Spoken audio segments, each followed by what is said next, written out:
안녕하세요. 김조교의 도시계획 기사입니다. 오늘은 여러분이 도면을 그리기 위해서 도면의 가장 기초가 되는 계획지표에 대한 부분을 설명드리고자 합니다.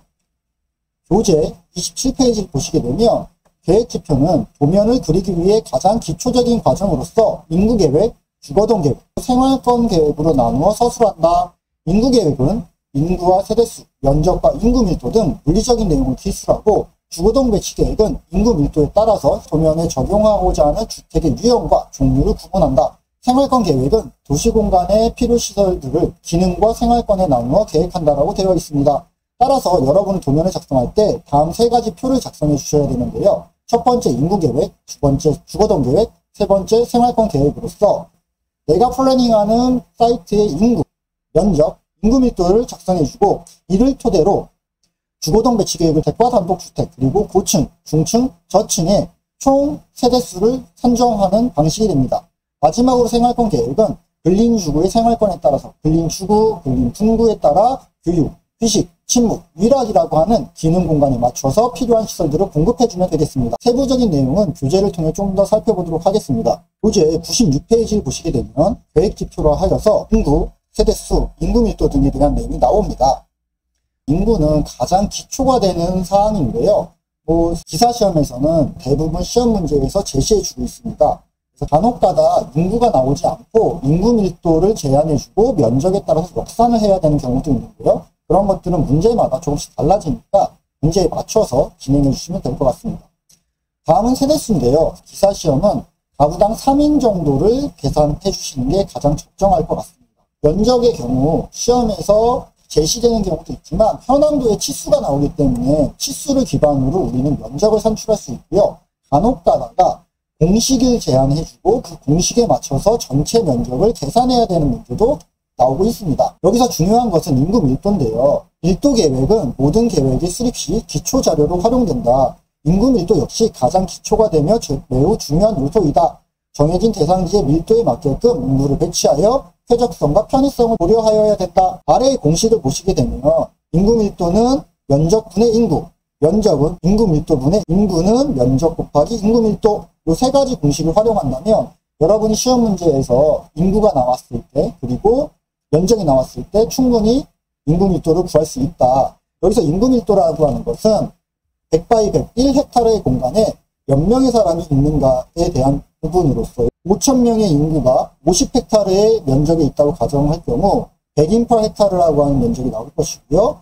헥타르당 100인이 있을 경우 5,000명이다 라면 약 50헥타르, 헥타르당 100인이 있는데 50헥타르라면 5,000명.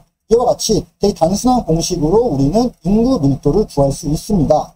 정해진 사이트에 저밀도라면 좀 더 저층을, 고밀도라면 고층을 많이 배치하는 내용이 되겠죠. 인구 밀도에 대한 규정은 토지공사, 국토해양부, 국토연구원 등 다양한 기관에서 제안을 하고 있는데요.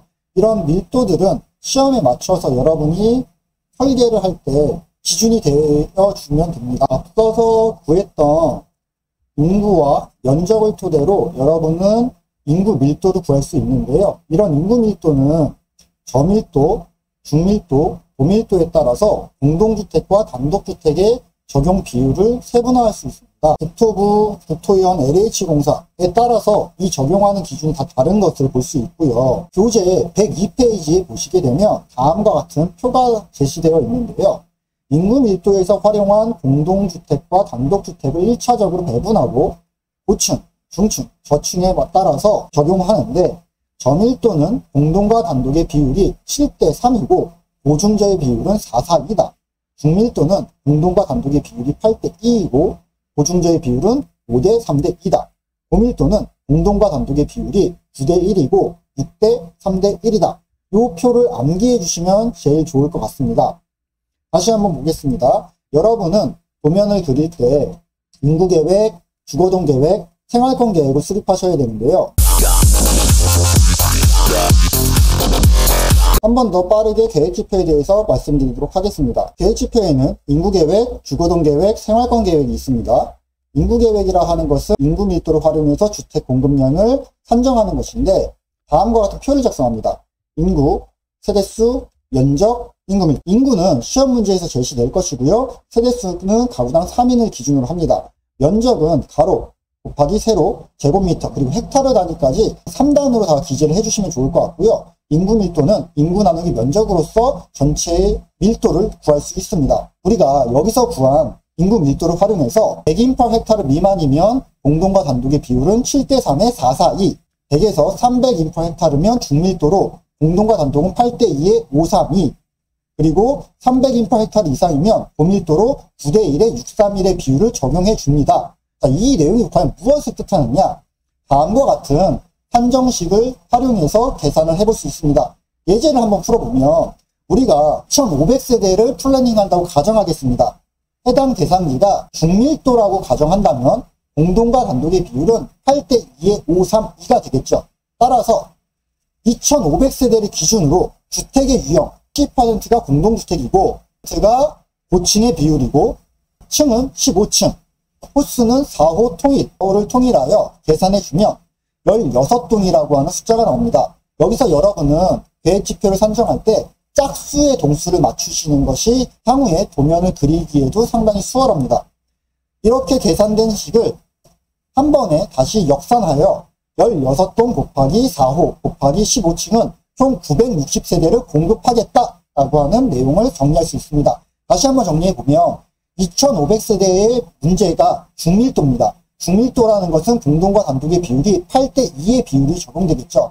자, 그럼 2500세대 중에서 80%인 2000세대가 공동주택에 거주하는데 그 중에 약 50%가 고밀도, 고층에 거주한다고 계산을 하는 거죠. 그러면 2500세대 곱하기 80%의 50%니까 약 1000세대 정도가 고층, 고밀에 거주하는 걸로 계산이 됐는데 막상 설계 지표를 계산해 보니 15층과 4호로 나누었을 때 16동 그리고 피드백을 했을 때 960세대가 공급된다고 하는 계산을 잡을 수 있겠죠.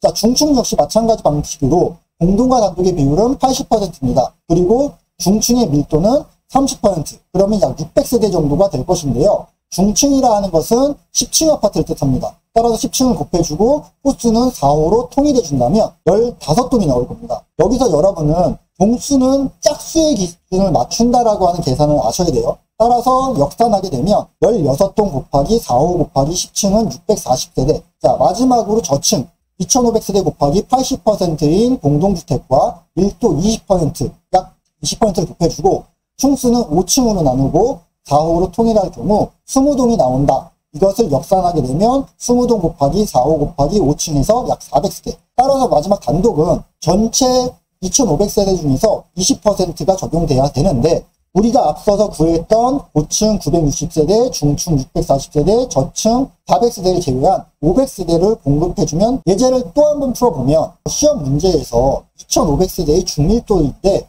공동과 단독은 8대2고 고밀과 중밀로서 7대3으로 제한할 수도 있습니다. 이런 비율들은 시험 문제마다 조금씩 달라지는데요. 방식은 동일합니다.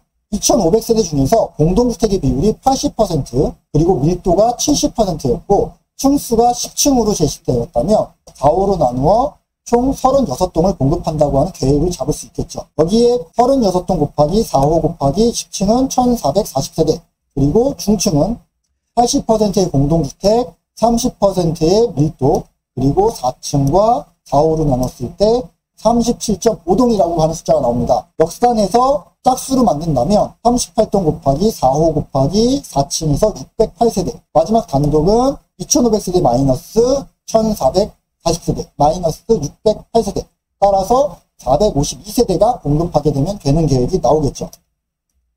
다음과 같은 표를 작성해 볼 수 있을 텐데요. 공동과 단독 중에서 아파트가 10층, 연립이 4층짜리가 4호로 공급됐을 때 36동 혹은 38동의 주택이 공급되고 아파트는 1440세대, 연립은 608세대, 그리고 단독은 452세대가 공급된다면 토탈 2500세대를 공급할 수 있다고 하는 주거동 배치 계획표를 만들어 볼 수 있습니다. 마지막으로 생활권 계획인데요. 생활권 계획은 근린 주거 단위에 필요한 시설들을 공급하는 것으로 우리가 다음과 같은 표를 만들어내는 거죠. 내가 공급하는 근린 분구 그리고 근린 주구에 따라서 교육, 휴식, 친목, 위락에 따라 필요한 시설들인 초등학교, 근린공원, 커뮤니티, 상가라고 하는 시설들을 얼마만큼의 공급할 것이냐, 그리고 근린 분구에는 유치원, 놀이터, 노인정, 휴게소와 같은 근린 분구의 시설들을 적정하게 배치하면 되는 내용이 될 것입니다. 생활권이 조금 더 커진다고 했을 때 근린 군구, 근린 주구, 근린 지구, 그리고 도시에 따라서 중학교와 고등학교, 도보권, 근린공원, 주제공원 등 다양한 시설들을 추가적으로 더 공급하면 되는데요. 하나의 예를 보게 되면 다음과 같은 내용이 되겠죠. 계획지표라 하는 것은 인구계획, 주거동계획, 생활권계획을 각각 표로 나타내는 것입니다. 우리 아까 교재에서 살펴봤던 27페이지에 있는 내용이고요. 인구계획은 인구, 세대수, 면적, 인구 밀도를 계산하고 여기서 도출된 인구 밀도가 저밀도, 중밀도, 고밀도냐에 따라서 저밀이면 7대3에 442, 중밀이면 8대2에 532, 고밀이면 9대1에 6, 3, 1의 비율을 적용하여 계산되어진 주거동 배치 계획은 다음과 같은 표를 작성하여 내가 이 사이트에 아파트를 몇 동을 공급하겠다는 내용을 작성해 주시고 내가 설계하고자 하는 사이트의 근린 주구냐 근린 분구냐에 따라서 필요 시설들을 정리해 주면 될 것입니다. 여기까지 계획지표에 대한 내용을 빠르게 살펴보았습니다. 감사합니다.